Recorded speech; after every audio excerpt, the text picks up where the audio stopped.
Welcome to the Real Estate Espresso Podcast, your morning shot of what's new in the world of real estate investing. I'm your host, Victor Menasce. This is the weekend edition, and we have a very special show for you today. Today's show is a live talk coming to you from the Secrets of Successful Syndication Conference in Dallas, Texas. And on today's show, we're talking about the principles of raising capital. Under certain circumstances, raising capital can be extremely difficult, and then at other times, it feels relatively effortless. Enjoy today's talk on the principles of raising capital.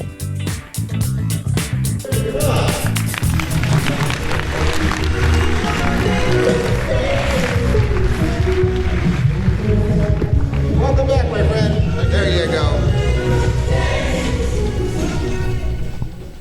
Thank you, Robert. Put up your hand if you're uncomfortable asking for money. That's excellent. You should be uncomfortable asking for money. And I'm going to reframe that question, and I'm not just being clever with words, but I never ask for money. I offer people the opportunity to collaborate with me on a project. Doesn't that feel a whole lot better? Along the way, I started my career in the tech industry, actually designing microprocessors. I've got processors in all kinds of weird and wonderful applications all over the world. Seatback displays on Airbus aircraft.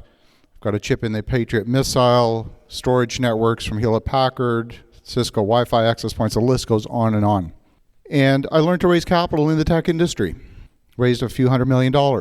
Carved out IBM's embedded microprocessor division. Did 5 M&A deals, 1 IPO. And when I transitioned into the world of real estate investing, I relearned the process of raising capital. I thought it was different. And I discovered that it was exactly the same. And that was actually the impetus to write the book. I discovered that when raising capital is easy, there's a certain set of principles that are at play, and they all come together rather seamlessly. But when one or more of those are absent, raising capital gets really difficult very quickly. So that's why I wrote the book. As Robert said, I host the Real Estate Espresso Podcast, a daily show 7 days a week, episode 1900. I can't believe it will be in a couple of days, so that's kind of cool. Show's doing really well. Love to have you as a listener and to be you part of that dialogue on a daily basis. Raising money, well, like anything, there's 3 things that you need in life. Doesn't matter what it is. Often people make the mistake. They say, you know what? I've taken the course. I've gone to the workshop.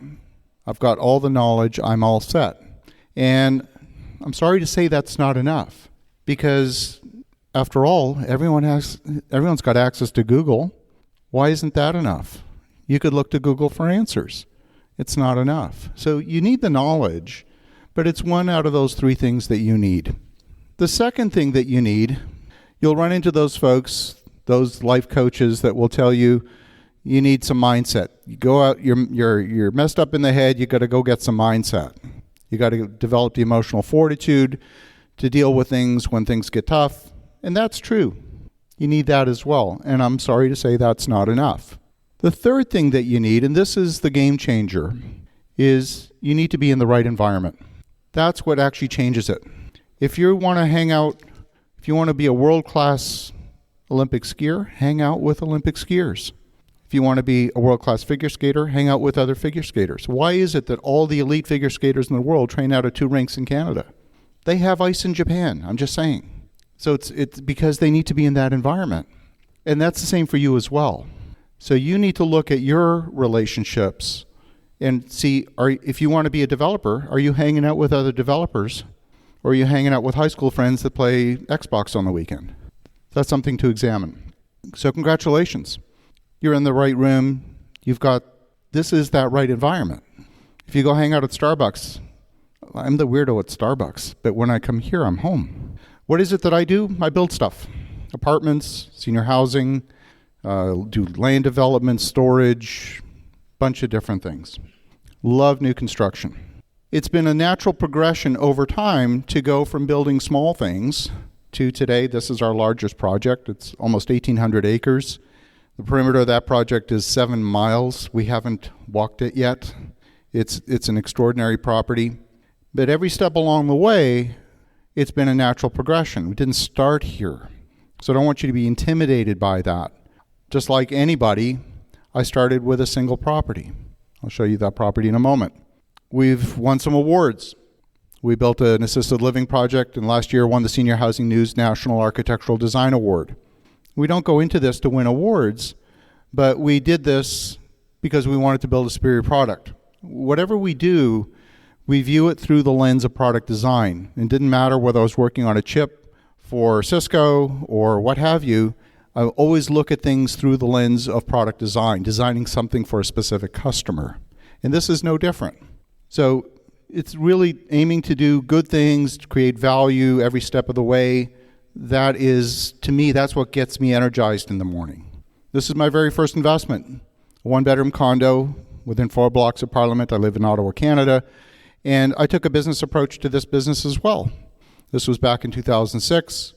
There was a steady stream of folks coming through the National Capital Region, parliamentary staff, embassy staff, military officers, and the government seems to spend money in 6-month increments, so a 12-month unfurnished lease was of no use to those folks. Airbnb didn't exist in those days. So I figured out what the price point was, what was the housing allowance, and could I deliver a product at that price point that would be compelling? And the answer was yes, and it turned out to be a good business. It wasn't a great business, but it was a good business, but taking a very business approach for a very specific customer. There's a theme here, you notice that? It's figuring out who your customer is and delivering a product for that specific customer. So, we're here to talk about how to raise money. I can tell you from firsthand experience, having raised money in the tech industry, that it is way easier to raise hundreds of millions of dollars to buy an existing business or a business that has a proven track record than it is to raise $5 million for an idea. It's absolutely true. Now, when you raise money, it's because, and you do it successfully, it's because there's 5 principles in play. And if you hit every single one of these, raising money is remarkably easy. And these are the 5 principles. This is the core of the book, Magnetic Capital. I'll go through them quickly and then I'll go through them in detail. So the 5 principles. You got to have relationship. You've got to have trust. You have to have a track record. A couple of folks have already talked about that. You have to have a compelling opportunity. This is where most people start. I've got a deal. Man, have I got a deal for you? And it's never, ever about the deal. And then you have to have alignment. That alignment between the goals for the money and the goals for your project. And if you don't have that perfect alignment, it's not going to fit. It's going to feel forced. Okay, so let's go into these in a little bit more detail. Let's talk about relationship. Have you ever been to a networking event? Put up your hand if you've been to a networking event and you've run into that individual whose job it is to collect as many business cards as possible. Right? I don't like the word networking because it has a utilitarian feel to it. Put up your hand if you like to be used. Yeah, nobody likes to be used. And if you have money, your guard is up automatically because you know people want to develop a relationship with you for one reason only, and that's because you have money. Well, guess what? That person doesn't want to be used any more than you or I do. So don't use people. Dave Zook talked about that very eloquently. It starts with genuine relationship. And genuine relationship follows a natural progression. I mean, if you think about it in terms of a romantic relationship, you know, 2 people might eye each other across the room and then maybe go out for coffee and go out on a date, see a show, and many steps along the way, they might get together, get married, and start a family. But if you skip even a couple of steps in that natural progression, it goes from a natural relationship to creepy in a heartbeat. Ladies, you know what I'm talking about, right?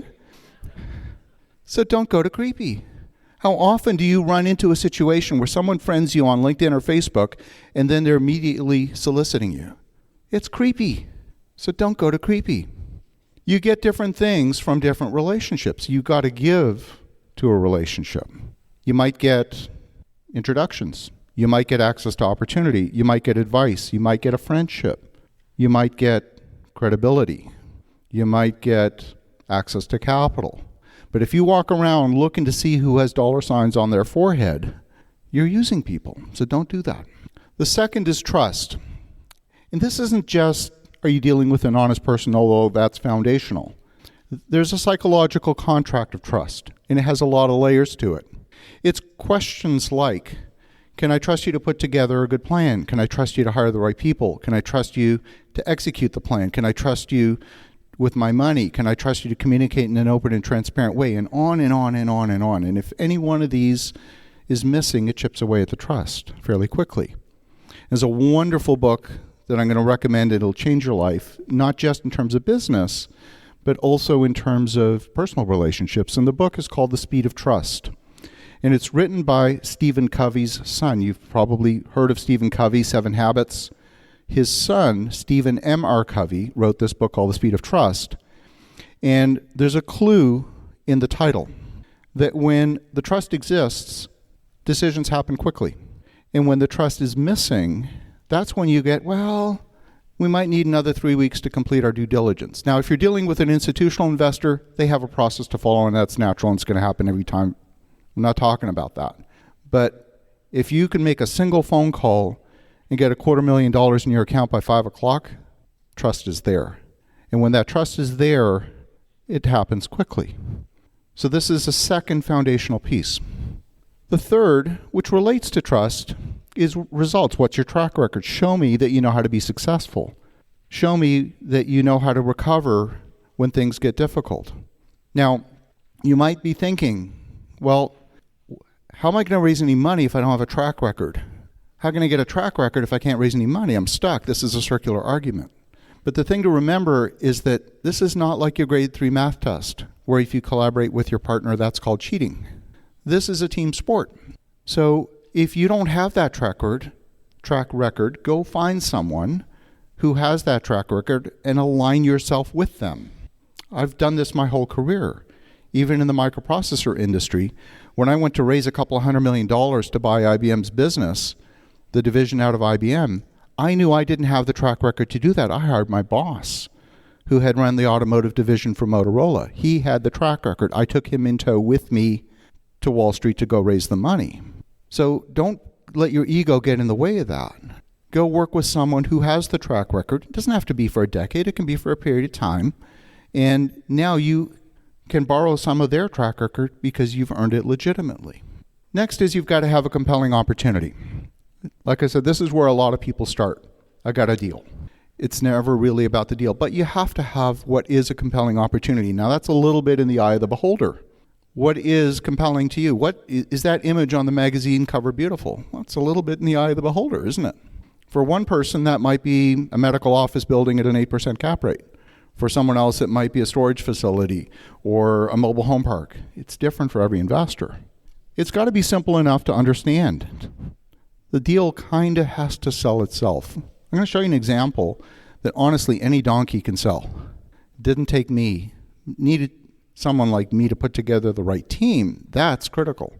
But the deal itself, any donkey could sell it, honestly, because the deal was compelling. But it wasn't the deal that sold the deal. It was everything else around it.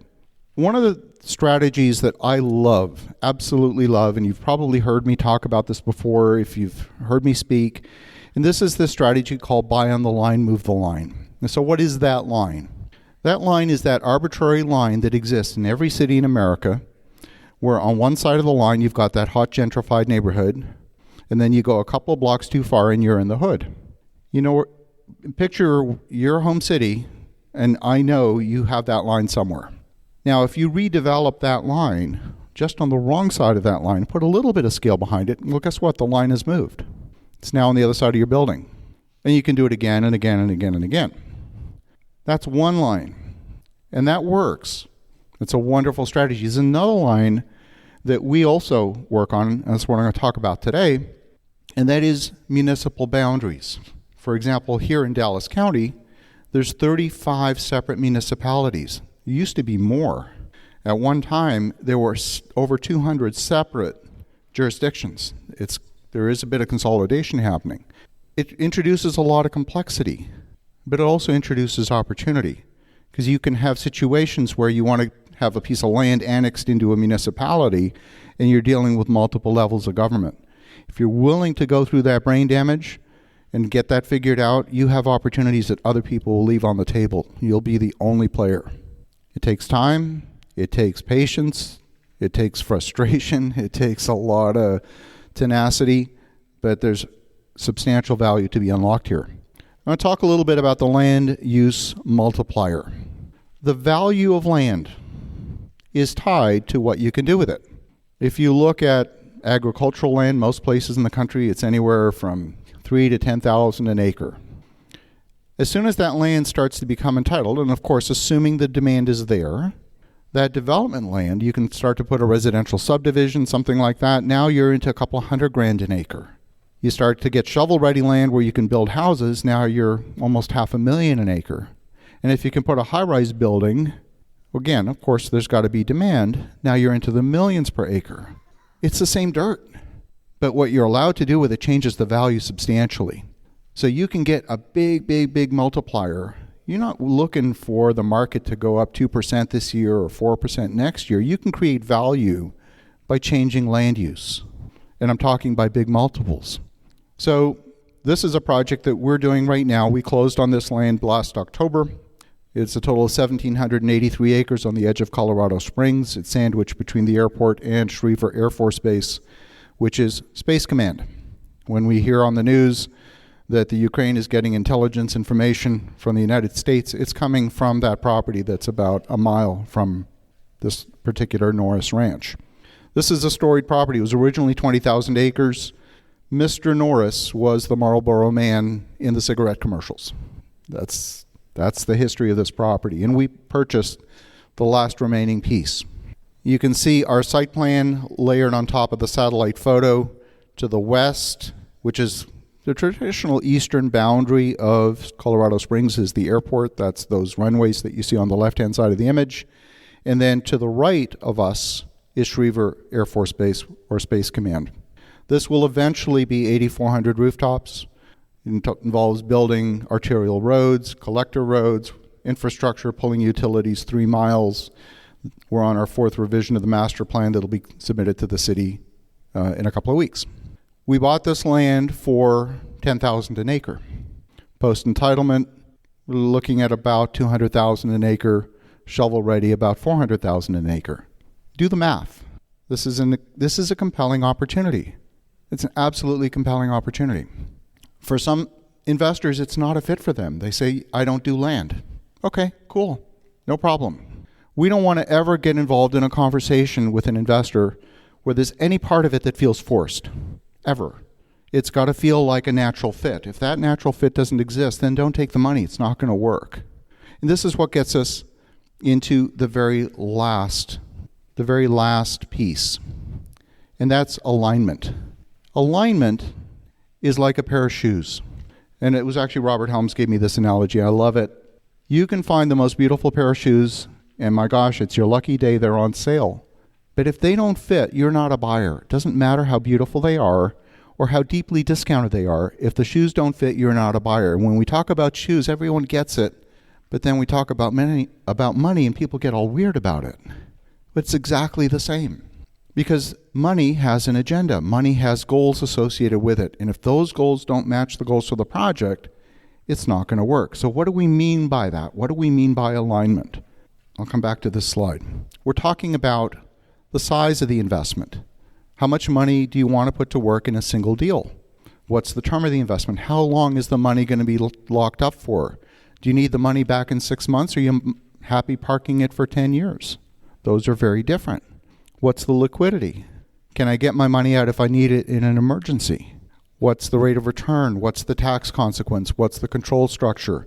What's the risk? What's the security? And on and on and on. And you have to have alignment on all of those, not just some of them. Now, often when you're dealing with unsophisticated investors, they're not very clear on what it is that they want. Well, I want to make money. Okay, good. I got you $1. What else? The more sophisticated investors are extremely clear on their criteria. And they will tell you, and they'll give you a fast no, which is ideally what you want. Because they will say, nope, doesn't fit my model. Perfect. You're not wasting their time and they're not wasting your time. The last thing you want is a long, slow, protracted no where you've invested a lot of time. And guess what? If you go through that process, you're going to feel bad about it and they're going to feel bad about it, and it's going to make it much more difficult to have a subsequent conversation with that individual about another project because that first conversation was so painful.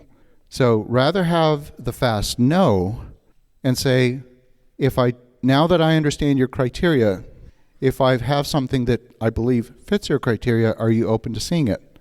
Chances are they will say yes.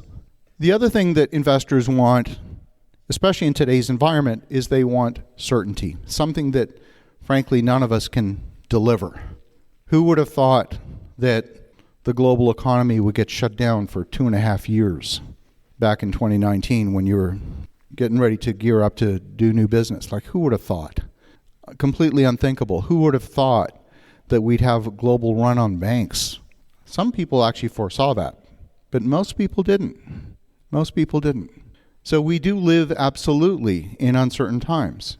Now, you have to have on your team the resilience and the expertise to be able to navigate through that. So, how do you get good at this? Well, number one, you got to practice.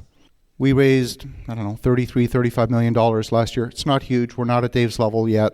But we do this day in, day out, and it requires strong systems. It requires a strong team. It requires communicating regularly with investors. This is a business with processes. It's not just going out and hoping to raise money in the marketplace. This is systematized if you're going to be doing it at a high level. You want to become part of the right community. Guess what? A lot of those folks are here in the room. Join the Syndication Mentoring Club. That community gets you in that right environment. Maybe get a coach, get a consultant, someone who can help you with that. Bethany and Mauricio and their legal team have a tremendous amount of experience. We use them on all of our deals, and they give us a tremendous amount of advice. And you want to attend more events like this, so you get around people that are doing this on a daily basis. And that's it. Thank you. Here's Mr. Robert Helms.